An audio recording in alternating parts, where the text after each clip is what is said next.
तो ये block diagram का अलजेब्रा जो है वो उसके ऊपर हम बात कर रहे हैं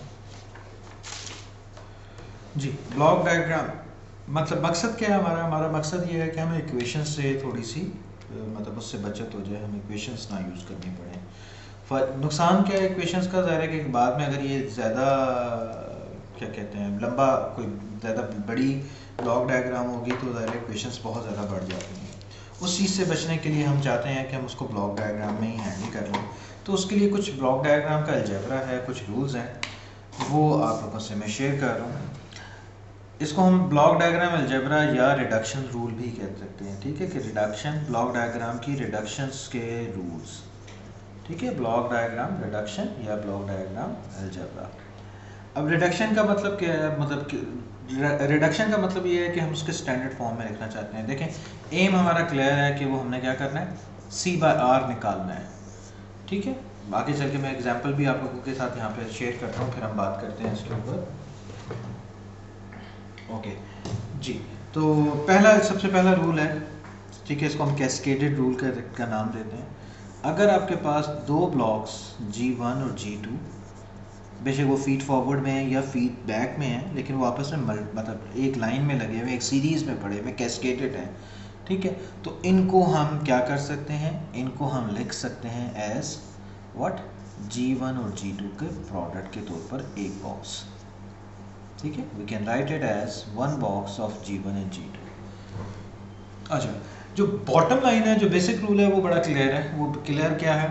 वो ये रूल है कि आपकी जो आउटपुट इक्वेशन है, इक्वेशंस चेंज नहीं होंगी। ठीक है, जिस तरह अगर फर्स्ट करो उसकी आउटपुट x है, ठीक है, तो और लेट्स से इनपुट जो है, चलें आउटपुट y है और इनपुट पे जो सिग्नल का नाम है वो मैंने x रख ली है। ठीक है, you can change it to any name. ठीक है, जस्ट डिफरेंस के लिए जो है वो मैं ये y है। ठीक है, तो अगर आप देखें तो इसके ऊपर y किसके बराबर है? y बराबर है x मल्टीप्लाई x G1 से मल्टीप्लाई हो रहा है और फिर G2 से मल्टीप्लाई हो रहा है, तो x G1 और G2 ये इसकी आउटपुट इक्वेशन y है। अगर मैं इसी तरह से यहाँ पर हूँ तो इसके ऊपर क्या आ रहा है? इसके ऊपर भी अगर आप देखें तो y किसके बराबर है? y बराबर है x G1 और G2। यानी कि जो आपकी मैथमेटिकल इक्वेशन या मैथमेटिकल एक्सप्रेशन है वो चेंज नहीं होनी चाहिए, वो फिक्स रहनी चाहिए। ठीक है, तो पहला रूल कैस्केडेड रूल है। दूसरा रूल जो है वो पैरेलल रूल है। उसमें क्या है कि आपके पास एक समर है। ठीक है, यू हैव अ समर। उस समर की दो इनपुट्स हैं। यहाँ से फर्ज करो x आया, G1 आया, यहाँ पर आ गया। ठीक है, और ये G2 है, मतलब वही x है, पहले वो G1 से मल्टीप्लाई होकर यहाँ पर आता है, फिर दूसरी दफ़ा वो वही x ब्रांच है यहाँ पे G2 से मल्टीप्लाई होता है और यहाँ पे जाके ये ऐड होता है। तो अगर आप इसकी आउटपुट, अगर मैं इसको y कहूँ तो इसका y किसके बराबर है?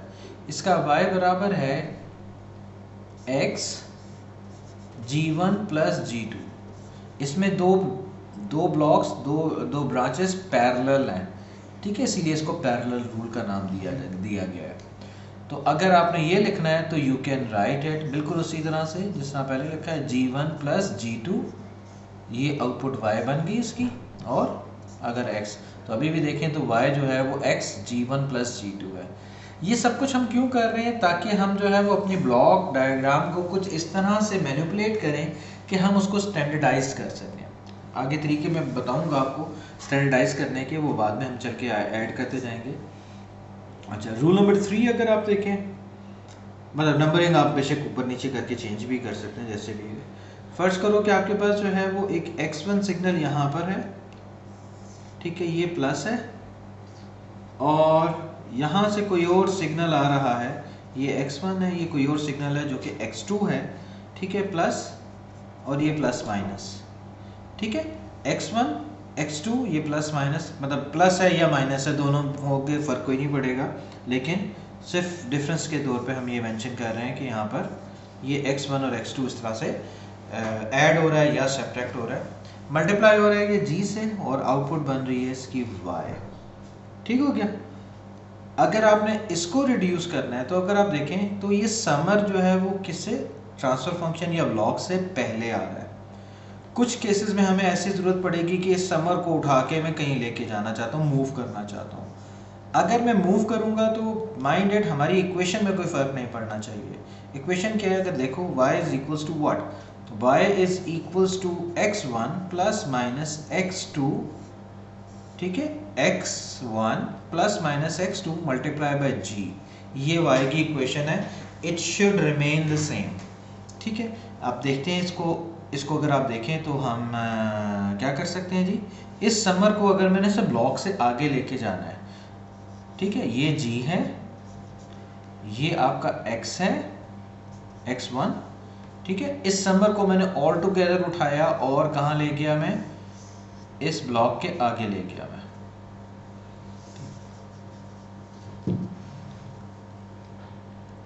इस ब्लॉक के मैं आगे लेके जा रहा हूँ समर को, ये हो गया प्लस, और यहाँ पे ज़ाहिर है प्लस माइनस दोनों ही तो हो सकते हैं, ठीक है।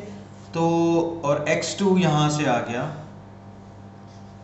ये x2 की ब्रांच है, ठीक है। अगर मैं इसको एज इट इज़ रख दूँ, let's say I am writing that way, तो अब क्या बन गया, ये x1 मल्टीप्लाई, मतलब इसकी y की इक्वेशन क्या है, इसकी y की इक्वेशन है y is equals to x1g, ठीक है, प्लस माइनस x2। क्या ये इक्वेशन ठीक है? अगर आप देखें तो ये इक्वेशन ठीक नहीं है, क्योंकि यहाँ पर क्या है, ये लिखा हुआ है x1g, वो तो आ गया, plus minus x2 multiply by g, इसके साथ g मिसिंग है। तो अगर g मिसिंग है तो इसका मतलब है अगर कभी भी मैंने क्या करना है, समर को एक जगह से, मतलब एक ब्लॉक से आगे लेके जाना है, ठीक है, if I need to move the summer ahead of the block, तो मुझे क्या करना होगा, दोनों ब्रांचेस को उस गेन से मल्टीप्लाई करना होगा, ठीक है। अब अगर आप देखो तो यस दिस इज राइट, क्योंकि x1g और x2g आपस में मल्टीप्लाई होके आपके पास वही रिजल्ट देख रहे हैं। तो बॉटम लाइन अभी भी वही, मैं दोबारा से बार बार री एम्फेसाइज कर रहा हूँ कि बॉटम लाइन अभी भी यही है कि आपके पास ये इक्वेशन मतलब मौजूद रहनी चाहिए। आप कोई भी स्टेप करते हैं, कोई भी रूल यूज़ करते हैं, तो ये इक्वेशन अपनी जगह पर होल्ड करनी चाहिए। रूल नंबर 4, अच्छा माइंडेड ये वाले रूल्स आपको शायद आपकी बुक में ऐसे नहीं मिलेंगे, तो I will share the word document with you, तो उसके अंदर ये सारे जो है वो कंसोलिडेटेड लिखे हुए भी होंगे। ओके, रूल नंबर 4, ये वो इसी का रिवर्स है, चलिए मैं यहीं से बना लेता हूँ, वो इसी का रिवर्स है। वो क्या है, अगर समर आगे है और आप उसको गेन से पीछे लेकर आना चाहते हो, चले मैं let me draw it again for you. अगर समर जो है वो कहाँ है, समर ये x1 है, ये g है, समर जो है वो गेन से आगे है, प्लस माइनस दोनों हो सकते हैं जी, ठीक है, प्लस माइनस दोनों हो सकते हैं, डजंट मेक एनी डिफरेंस। यहाँ पे x2 है और ये y है, तो अगर आप इस y को देखें तो y क्या है, y बराबर है x1g प्लस माइनस x2, ठीक है, ये y है, x1g plus minus x2, capital लिख लें ताकि ये क्लैरिटी रहे कि हम स्टेट स्पेस सॉरी हम जो है वो एस डोमेन की बात कर रहे हैं। अब मैं इस समर को उठा के पीछे लेके जाना चाहता हूँ, बिल्कुल उसी तरह से जिस तरह पहले मैं जो हूँ, ये ब्लॉक g आगे चला जाएगा, मैंने समर उठा के पीछे लेके हूँ, x1 ये प्लस माइनस है, ठीक है, और इसके साथ में x2 अगर मैं यहाँ पे कहूँ तो ये x2 है आपके पास, ठीक है। y अगर आपने निकाले, अच्छा गेन आपके पास g आ गया, और y क्या हो जाएगा आपके पास, y सिंपली इक्वल आ जाएगा, y इज इक्वल्स टू, इसका y क्या बन गया जी, x1 प्लस माइनस x2, और इस पूरे को आपने g से मल्टीप्लाई करना है। तो अगर आप देखें पहले इक्वेशन थी x1 और g मल्टीप्लाई हो रहा था, ठीक है, x1 और g ने मल्टीप्लाई होना था, ये x1 है, ये g है, ये मल्टीप्लाई हो रहा था, x2 उसमें ऐड हो रहा था, आउटपुट में x2 के साथ g नहीं है। लेकिन जब आपने ये वाली चीज़ की तो x2 के साथ क्या हो जाएगा, मैंने समर जो है वो गेन से पीछे ले आया हूँ, ये समर गेन से पीछे चला गया है, तो जब वो पीछे चला जाएगा तो आपके पास क्या रह गया, आपके पास जब जी गेन आगे आ गया तो उसने इन दोनों ब्रांचेस के साथ मल्टीप्लाई होना है। तो अगर आप देखें तो यहाँ पर x2 के साथ तो जी था ही नहीं, तो लेकिन जब आप ये वाली ट्रांजिशन करोगे तो रूल बन रहा है कि जब भी आपने समर को गेन से पीछे लेके जाना है तो आपने जो दूसरी ब्रांच है, ठीक है, उसको क्या करना है, उसको जी से डिवाइड करना है। ठीक है, ये सारे रूल्स कहाँ से बन रहे हैं, ये सारे रूल्स मैथमेटिकल इक्वेशन से ही बना रहा हूँ, कोई नई चीज़ नहीं कर रहा, सिर्फ इक्वेशन यूज़ कर रहा हूँ और उसकी मदद से ये रूल्स बनाता जा रहा हूँ। तो इन रूल्स से मुझे फ़ायदा ये हो रहा है कि मेरे पास जो है वो एक कंसोलिडेटेड किस्म का अलजेब्रिक ब्लॉक डायग्राम का अलजेब्रा आ जाएगा या उसके रिडक्शन रूल्स आते जाएंगे।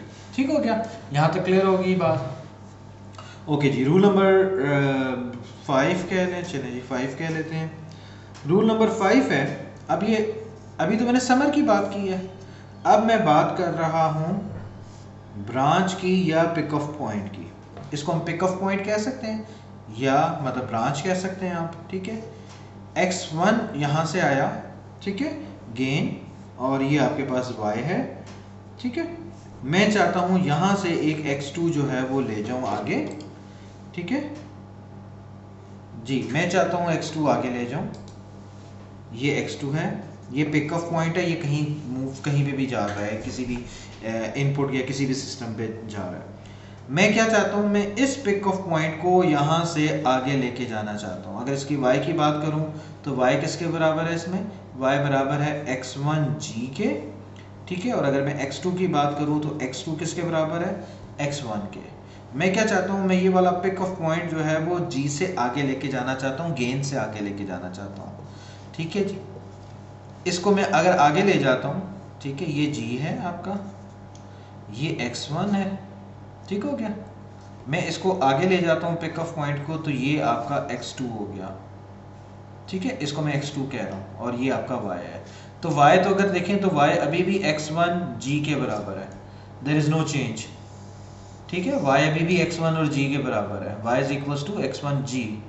ठीक है, लेकिन अगर मैं बात करूं x2 की, तो x2 इस केस में क्या बन गया, x2 इस वक्त x1 g के बराबर है क्योंकि पिक ऑफ पॉइंट यहां पर है, तो x2 is equals to x1 और g। ठीक है, x2 किसके बराबर है, x1 g। यहाँ पर x2 क्या था, वो तो x1 के बराबर था। तो यहाँ पर भी वही बात आई कि जब अगर मैंने पिक ऑफ पॉइंट गेन से आगे लेके जाना है तो मुझे क्या करना पड़ेगा, मुझे उसको उसके गेन से डिवाइड भी करना पड़ेगा। जब मैं डिवाइड करूँगा तो तब बात बन जाएगी, क्योंकि g से मल्टीप्लाई होके इट विल गेट कैंसिल, तो मतलब x1 g और डिवाइडेड बाय g हो जाएगा ये। ठीक है, तो चीज़ें जो है वो x2 की वैल्यू वही रहेगी जो पहले थी। ये सारा कुछ हम क्यों कर रहे हैं, ये सारा कुछ हमें जो है वो किसी ना किसी स्टेप में ये फ़ायदा देगा कि हम इसको इस्तेमाल कर सकेंगे अपने ब्लॉक डायग्राम को रिड्यूस करने के लिए और उसको सिंप्लीफाई करने के लिए। Rule number 6, pick of point आगे है, इसको पीछे लेकर आना है आपने।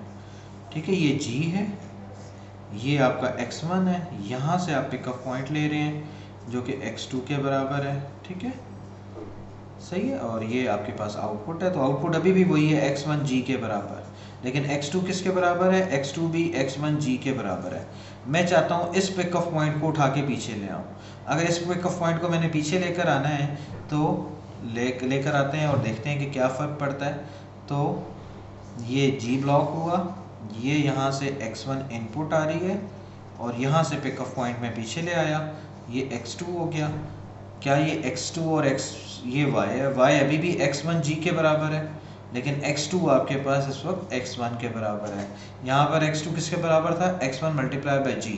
इसका मतलब है अगर आपने पिक ऑफ पॉइंट गेन से पीछे लेकर आना है तो आप क्या करोगे, उसको उस गेन से मल्टीप्लाई करोगे, यानी कि g से ये मल्टीप्लाई होगा और फिर ये x2 बनेगा।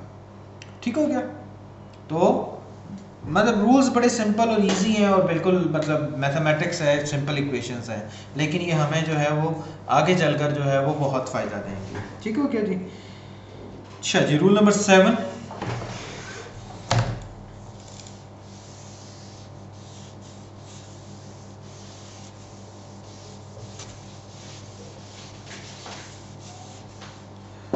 नंबर 7 की बात कर लेते हैं जी। रूल नंबर 7 में आपके पास एक समर है, ये वाला रूल तो हमने खुद डिराइव किया हुआ है, ठीक है, वो देख लेते हैं जी। ये रूल नंबर 7 आपके पास, यहाँ पे जी आ गया, ये फीडबैक आ गई आपके पास, ये एच आ गया, ठीक है। ये भी एक रूल है। इससे क्या फ़ायदा होता है मैं अभी थोड़ी देर में आपको बताता हूँ। ये फीड फॉरवर्ड गेन हो गया, ये आपके पास ये फीडबैक मतलब स्टैंडर्ड डायग्राम है, स्टैंडर्ड ब्लॉक डायग्राम, ठीक है। अगर ये क्या है जी, पॉजिटिव फीडबैक है या नेगेटिव फीडबैक है, दोनों फीडबैक्स हो सकती हैं, ठीक है। तो इसका रूल आपको ये बताता है कि आप क्या कर सकते हो, आप इसको, हमने पढ़ा था C/R कैसे निकालते हैं, इस ब्लॉक डायग्राम को रिड्यूस करने के लिए आपने देखा था हमने क्या निकाला था, feed forward gain divided by 1 plus minus feedback gain, feed forward gain multiply by feedback gain, ठीक है। रिवर्स है ज़रा, ओके। जब पॉजिटिव फीडबैक है तो यहाँ पे ये नेगेटिव होगा, ये ऐसे होगा, ठीक है, क्योंकि मैंने प्लस ऊपर प्लस लिखा हुआ है, नीचे माइनस लिखा हुआ है, यानी कि ये इस तरह लिखा हुआ है। तो you need to be careful about it कि प्लस कहाँ है और माइनस कहाँ पर है, ठीक है। तो अगर नेगेटिव फीडबैक है, अगर पॉजिटिव फीडबैक है तो यहाँ पे माइनस आएगा, अगर नेगेटिव फीडबैक है तो यहाँ पे प्लस आएगा, ठीक है। तो this is how you convert. अगर आप देखें तो अगर आपकी स्टैंडर्ड ब्लॉक डायग्राम बन जाती है तो आप देखें एक पूरा लूप उसके अंदर से, मतलब ये पूरा का पूरा लूप ख़त्म हो सकता है। इससे पहले जितने भी रूल्स हमने पढ़े हैं वो एक या दो ब्लॉक्स को मर्ज करने के या कंबाइन करने के हैं। तो हमारी जब भी हमने ब्लॉक डायग्राम को रिड्यूस करना है तो हमारी पहली कोशिश ये होगी कि हम जो है वो उसको स्टैंडर्ड ब्लॉक डायग्राम में कन्वर्ट कर लें। जब हम स्टैंडर्ड ब्लॉक डायग्राम में कन्वर्ट कर लेते हैं तो हमारे लिए चीज़ें सिंप्लीफाई हो जाएंगी। अच्छा, रूल नंबर 8 की अगर मैं बात करूँ तो वो सिंपल सा रूल है, उसको हम एसोसिएटिव प्रॉपर्टी के साथ अटैच करते हैं। अगर आपके पास जो है वो एक समर ए है, उसमें कोई एक ब्रांच आ रही है प्लस, एक ब्रांच आ रही है माइनस, उसके बाद जो है वो एक और प्लस लिखा हुआ है, फिर एक और माइनस लिखा हुआ है, ये समर बी है, ठीक है। तो ये इसकी आउटपुट जो भी आप समझें। तो अगर मैं इन दो समर को आपस में स्वैप कर दूँ, माइंडेड के दरमियान में कुछ नहीं है, ठीक है। अगर दरमियान में कुछ नहीं है, कोई ब्लॉक नहीं है, ठीक है, अगर सिंपली ये दोनों आपस में इस तरह से कनेक्टेड है समर्स, तो इन दोनों को समर को आपस में स्वैप करने से आपके रिजल्ट पे कोई फ़र्क नहीं पड़ेगा। यानी कि पहले आप जो है वो चलें, मैं अगर इसको, ये x1 है, ये x2 है और ये x3 है, ठीक है, मतलब x1 x2 x3 उससे बन रहा है y। तो अगर आप देखें तो ये क्या लिखा हुआ है, x1 minus x2 minus x3, ठीक है। y अगर मैं लिखूं तो y लिखा हुआ है x1 minus x2 minus x3, ठीक है। और अगर मैं पहले समर b को लिख दूं, ठीक है, समर b पहले अगर मैं लिख दूं, समर b पहले लिख दूं मैं अगर, तो फिर क्या होगा, ये समर b है, ये माइनस है, ठीक है, ये समर a है, ये प्लस ये माइनस, ठीक है। ये बी समर के साथ आपके पास जो भी सिग्नल आ रहा है उसको आप फर्ज करें x1 है, ये बी के साथ आपने x3 लिखा हुआ है और ये उसकी आउटपुट है y, ठीक है, और ये आपके पास x2 है, ठीक है। y अगर आपके पास आएगा तो y क्या होगा, y जो है वो आपके पास आ जाएगा y इज इक्वल्स टू, इस केस में y क्या है, x1 minus x3 minus x2, ठीक है। तो अगर आप देखें तो कोई दोनों में फ़र्क है, दोनों में कोई फ़र्क नहीं है। x1 में से आपने x3 पहले निकाल लें या x2 पहले निकाल लें, रिजल्ट विल रिमेन सेम। ये आपकी 8 प्रॉपर्टीज़ हैं। इन 8 प्रॉपर्टीज़ की मदद से हम अपनी ब्लॉक डायग्राम को रिड्यूस कर सकते हैं, उसको हम ब्लॉक डायग्राम को सिंप्लीफाई कर सकते हैं, ठीक है। यहाँ पे फ़िलहाल मैं आपको मतलब लेक्चर यहाँ पे कंक्लूड करता हूँ आज का, और इसके बाद जो है वो अगले सेशन में हम इसकी एग्जांपल्स जो है वो डिस्कस करेंगे और ये ब्लॉक डायग्राम के जो रूल्स हैं ये मैं आप लोगों के साथ शेयर कर दूंगा। तो इन ब्लॉक डायग्राम के ये रूल्स को अपने सामने रख के आप जो है वो अपनी एग्जांपल्स को सिंप्लीफाई कर सकते हैं, ठीक है। देखते हैं जी नेक्स्ट लेक्चर में कि इसको इस्तेमाल कैसे करते हैं। With this thank you very much, आपसे अगले सेशन में मुलाकात होती है। Thank you very much.